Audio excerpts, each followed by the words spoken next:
In a world captivated by power, wealth, and fame, few figures stand as quietly and profoundly as Robert Francis Prevost, a man who turned away from ambition in favor of a life rooted in humility, discipline, and unshakable faith. From the suburbs of Chicago to the halls of the Vatican, Prevost's journey is not one of spectacle, but of service. His story isn't carved in headlines or controversy, but in moments of quiet counsel, deep theological wisdom, and an unwavering devotion to the Catholic Church. Who is the man behind the collar? Now one of the most influential cardinals of our time, yet living with the heart of a missionary. Born on September 14, 1955, in Chicago, Illinois, Robert Francis Prevost's early life was shaped by a blend of rich cultural heritage and strong familial roots. His mother, Mildred Agnes Prevost, was a Chicago native with deep ties to Louisiana Creole heritage. She hailed from a family that had migrated from New Orleans, and after earning a degree in library science from DePaul University, she dedicated herself to her family and community. His father, Louis Marius Prevost, also from Chicago, had a distinguished career. A United States Navy veteran of World War II, he commanded an infantry landing craft during the Normandy landings and participated in the critical Operation Dragoon in southern France. After the war, he became the superintendent of Brookwood School District 167 in Glenwood, Illinois, demonstrating his commitment to both service and leadership. Robert, known affectionately as Bob or Rob to family and friends, was the youngest of three children. He had two older brothers, Louis Martin and John Joseph. His paternal heritage was rooted in Italian and French ancestry, with his grandfather, Giovanni Roberto Prevosto, having emigrated from Settimo Rotaro near Turin, Italy, and his grandmother, Suzanne Fontaine, from Le Havre, France. On his mother's side, Robert's grandparents were Joseph Martinez, a mixed-race Haitian born in Hispaniola, and Louise Baquier, a black Creole from New Orleans. This diverse background provided Robert with a deep understanding of cultural richness and the importance of family, all of which would play a significant role in his spiritual journey. Growing up in Dolton, Illinois, a suburb on the far south side of Chicago, Robert was shaped by his experiences at the St. Mary of the Assumption Parish in nearby Riverdale. It was here, at a young age, that he began to develop his deep connection to the Catholic faith. He sang in the church choir, served as an altar boy, and most importantly, began to feel a strong calling to the priesthood. He and his brothers would often play-act the Mass at home, a gesture that symbolized his early devotion and desire to serve God. From this early age, it was clear that Robert was on a path that would lead him to a life of spiritual service. Robert's formal education began at St. Augustine Seminary High School, located near Saugatuck, Michigan. From 1969 to 1973, he attended this minor seminary, where his academic excellence began to shine. His dedication to his studies earned him a letter of commendation, and he consistently appeared on the honor roll. Robert's leadership abilities also emerged early. He served as the yearbook editor-in-chief, was secretary of the student council, and became a member of the National Honor Society. Outside of academics, he engaged in speech and debate, demonstrating a well-rounded commitment to both intellectual and extracurricular activities. Robert's academic journey continued at Villanova University, an Augustinian college located near Philadelphia, where he earned a Bachelor of Science degree in mathematics in 1977. His thirst for knowledge did not end with his undergraduate studies. He pursued a Master of Divinity degree from the Catholic Theological Union in Chicago, graduating in 1982. During this time, Robert also shared his passion for education by teaching physics and math, at St. Rita of Cassia High School in Chicago, imparting his knowledge to the next generation. In 1984, Robert took his academic pursuits even further by earning a Licentiate of Canon Law, JCL, from the Pontifical University of St. Thomas Aquinas in Rome. His intellectual curiosity and dedication to the Church's legal and canonical framework culminated in a Doctor of Canon Law, JCD degree in 1987. His doctoral thesis focused on the role of the local prior in the Order of St. Augustine, demonstrating his commitment to understanding and improving the structures within the Church. Throughout his academic and professional career, Robert's faith remained at the core of his identity. His studies, his teaching, and his work within the Church were always motivated by his deep devotion to God and his desire to serve others. In recognition of his significant contributions to education and theology, Villanova University awarded him an honorary Doctor of Humanities degree in 2014, further solidifying his status as a respected figure in both academic and religious circles. On September 1, 1977, Robert Francis Prevost made a significant decision that would shape the course of his life. He joined the Order of St. Augustine as a novice. This marked the beginning of a journey that would take him from the streets of Chicago to remote corners of Peru, where he would serve as both a spiritual leader and an advocate for justice. For 1 year, Prevost resided at Immaculate Conception Church in the Compton Heights neighborhood of St. Louis, Missouri. It was here that he deepened his understanding of religious life, preparing for the vows that would soon define his commitment to the Church. After completing his novice year, he moved to Chicago, where on September 2, 1978, he took his first vows, and later, on August 29, 1981, he made his solemn vows, fully committing to the Augustinian order. Prevost's path led him to Rome, where, on June 19, 1982, he was ordained a priest at the Church of Santa Monica degli Agostiniani by Archbishop Jean Jadot.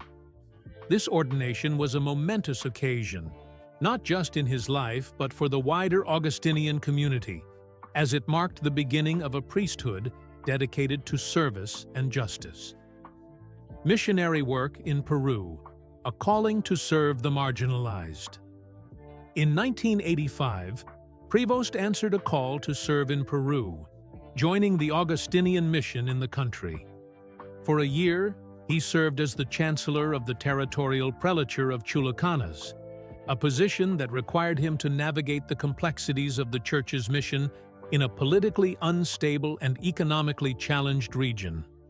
After defending his doctoral thesis in 1987, Prevost returned to the United States for a brief period, where he took on the roles of Vocation Director and Missions Director for the Augustinian province of Our Mother of Good Counsel in Olympia Fields, Illinois.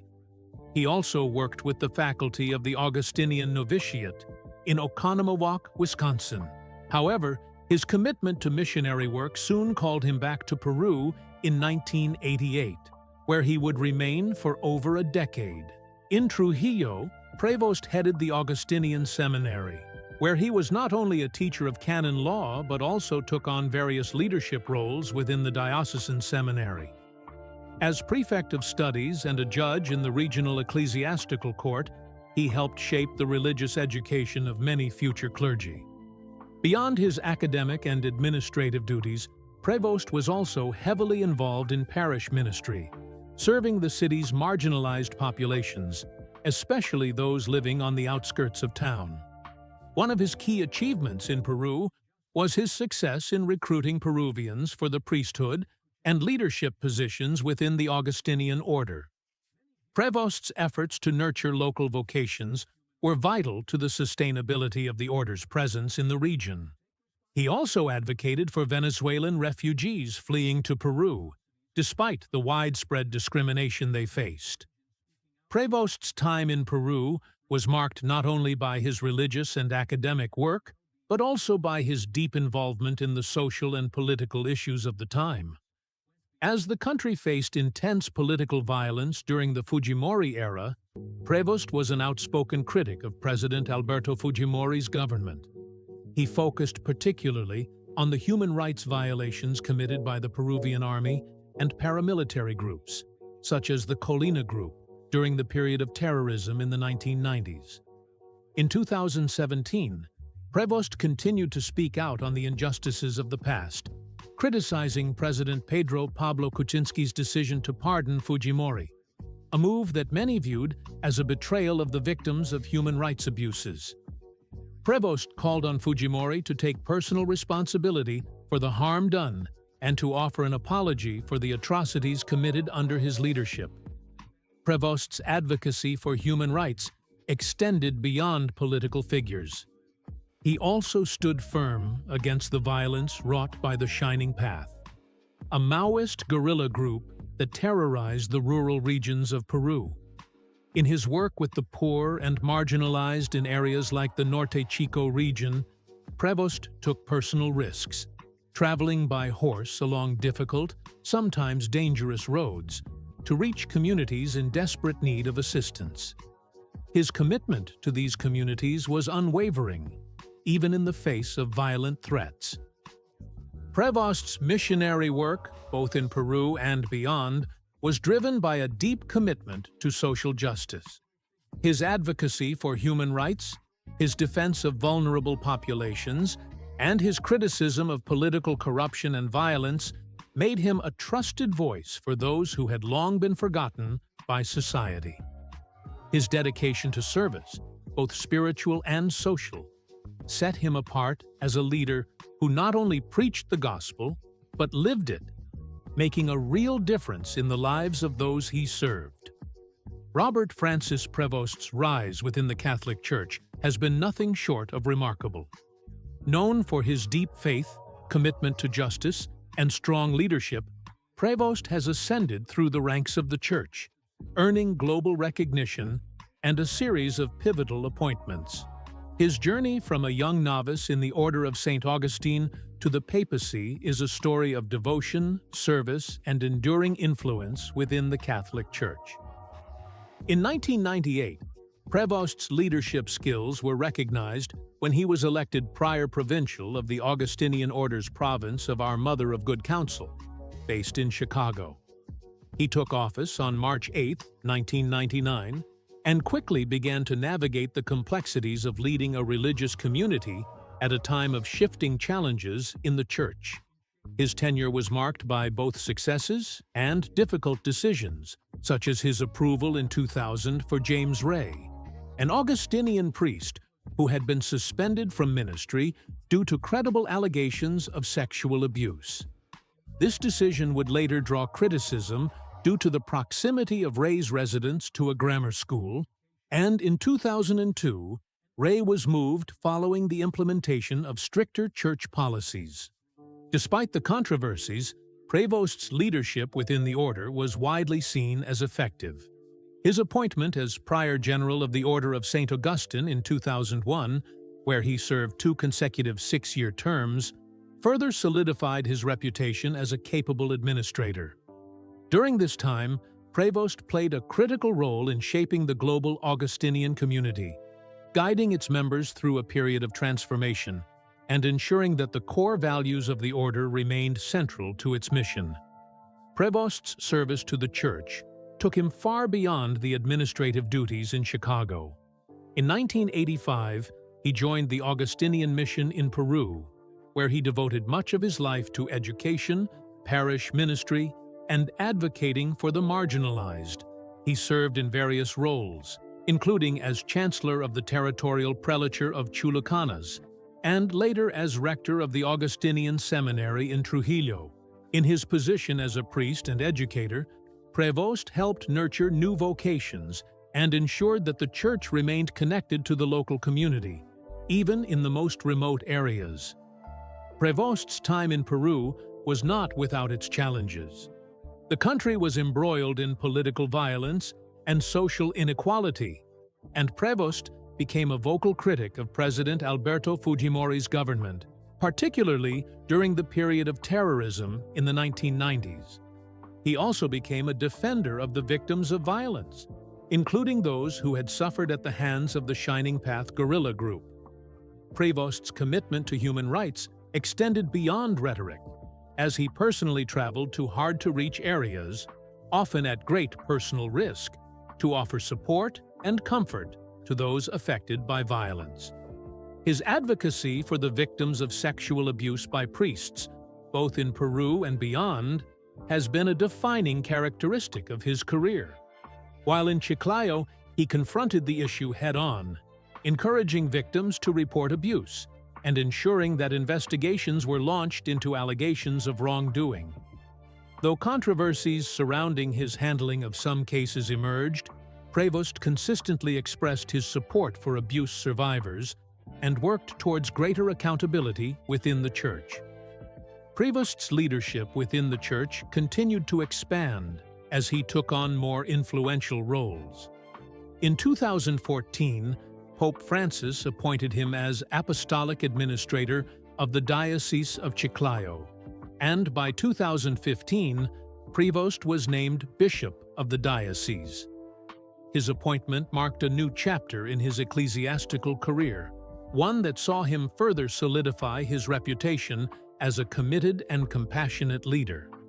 During his time as bishop, Prevost championed initiatives such as the establishment of a diocesan commission on integral ecology, further demonstrating his commitment to both spiritual and social issues. In 2023, Prevost's career took another significant step when Pope Francis appointed him to the prestigious position of Prefect of the Dicastery for Bishops. This role placed Prevost at the heart of the Vatican's decision-making process, where he was responsible for evaluating and recommending episcopal candidates worldwide. His leadership was also integral in the removal of certain bishops whose actions had drawn controversy, including that of Bishop Joseph Strickland of Tyler, Texas. Prevost's proximity to Pope Francis and his support for the pontiff's political theology led to speculation that he could one day take on an even higher role within the Church. That moment came on May 8, 2025, when Prevost was elected as the 267th Pope of the Roman Catholic Church. His election, which took place on the second day of the conclave, was met with widespread anticipation and marked a historic moment for the Church, as Prevost became the first pope from the Order of St. Augustine and the first pope from the Americas to be elected since Pope Francis. Taking the papal name Leo XIV, Prevost delivered his first address to the public from the balcony of St. Peter's Basilica, expressing gratitude for the legacy of Pope Francis and calling for a church that would serve as a beacon in a world increasingly lacking in faith. His election is seen as a moment of transition, one that promises continuity with the reforms of Pope Francis, while ushering in a new chapter for the Catholic Church. As the first pope born in the United States, Leo XIV's election is historically significant. His background as a dual citizen of Peru and the United States underscores his unique position to bridge the gap between the Western and Latin American worlds. His papacy is expected to focus on the global issues that have defined his career: human rights, social justice, and the Church's role in addressing the needs of the marginalized. Prevost's election has sparked considerable attention, with many viewing him as a dignified middle-of-the-road candidate who represents a balanced approach to the challenges facing the Church today. His leadership style is characterized by a commitment to reform, inclusivity, and a deep understanding of the complexities facing the global Catholic community. As Pope Leo XIV, Prevost has the opportunity to shape the future of the Catholic Church in profound ways. His long history of service, dedication to social justice, and commitment to human rights position him as a leader who will continue the work of his predecessors while charting a new course for the Church. As the world watches closely, it is clear that Leo XIV's papacy will be one of great importance, as he seeks to guide the Church through an increasingly complex and divided world. In the years ahead, Leo XIV's legacy will undoubtedly be shaped by the decisions he makes as Pope. But his long-standing commitment to faith, justice, and compassion suggests that his papacy will be one that seeks to heal, unite, and lead the Church toward a more inclusive and just future. Pope Leo XIV now resides in the iconic St. Peter's Basilica at the Vatican, a place of profound significance for the Catholic Church. It was here, just after his election as Pope, that he made his first appearance to the world, standing on the central balcony of St. Peter's Basilica. As he waved to the thousands gathered in St. Peter's Square below, the faithful cheered, welcoming their new leader with open arms. The moment marked not only the beginning of his papacy, but also a deep connection between the Pope and the millions of people who consider St. Peter's Basilica a spiritual home. Now, visitors to the Vatican have the opportunity to explore the Grand Basilica, standing in the very space where this historic event unfolded. It's a place where centuries of tradition meet the present moment, and every corner of the basilica tells a story of faith, leadership, and the heart of the Catholic Church. Come visit the basilica with us now. St. Peter's Basilica, standing proudly at the heart of Vatican City, is not just a monumental church, but a true jewel in the crown of the Vatican, showcasing centuries of art, history, and architectural genius. Its magnificent design, intricate details, and historical significance make it a center of both religious and cultural importance. But behind the grandeur and the splendor, a dedicated group of caretakers known as the Sampietrini play a crucial role in preserving the basilica's treasures. Their title, which translates to Men of Saint Peter, reflects their deep connection to the Church. They are responsible for overseeing the maintenance of 44 altars, 27 chapels, 800 chandeliers, 390 statues, 135 mosaics, and more than 15,000 square meters of marble floors, each piece contributing to the basilica's awe-inspiring beauty. A key task for these Sampietrini is the meticulous cleaning of Bernini's baldacchino, a towering 29-meter bronze canopy that crowns the papal altar. Twice a year, these skilled caretakers climb to great heights to preserve this intricate piece of art. Their work at such elevated levels, overseeing the basilica's vast and stunning architectural features, has earned them a remarkable reputation. Known as the acrobats who never fall, their ability to navigate the heights of the church's churches and colonnades is a testament to their expertise and dedication. The basilica's dome, designed by the legendary Michelangelo, is another symbol of architectural brilliance. Although smaller in diameter than the Pantheon, it is much taller, creating a dramatic and imposing silhouette. With a diameter of 42 meters and a height of 138 meters, it dwarfs the surrounding structures and is a defining feature of the Vatican skyline. Supporting such an enormous dome required extraordinary engineering feats. Builders placed 3 massive iron rings inside the stonework to reinforce the structure and ensure its stability.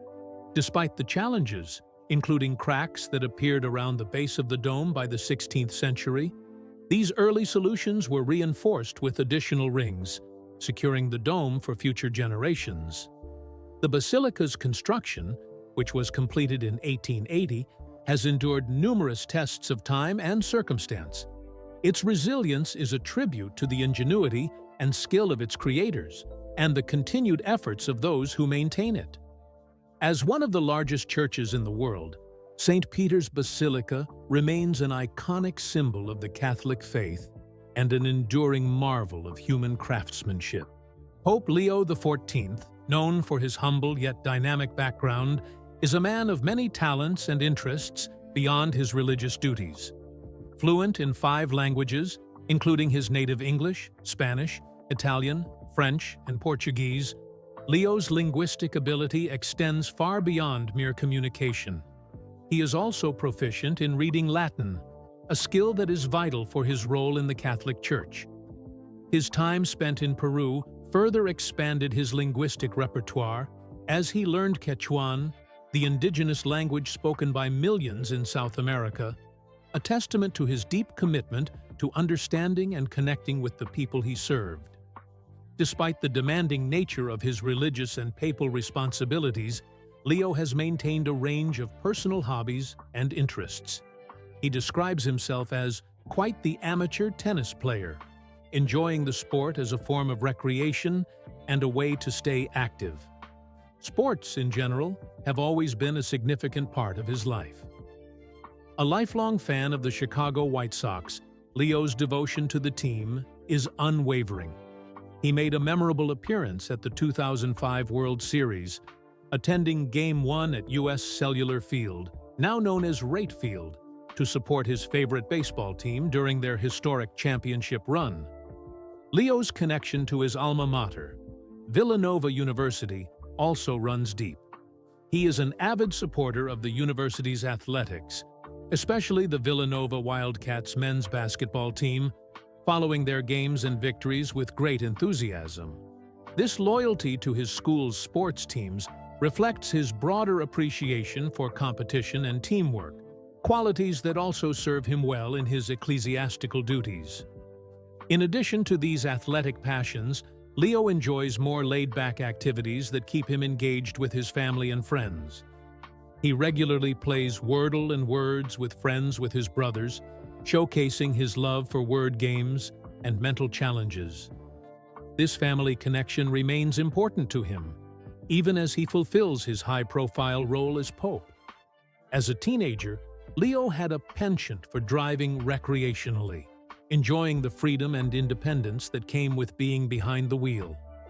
These personal interests and hobbies reveal a man who, despite his profound responsibilities and achievements, remains connected to the simple pleasures of life.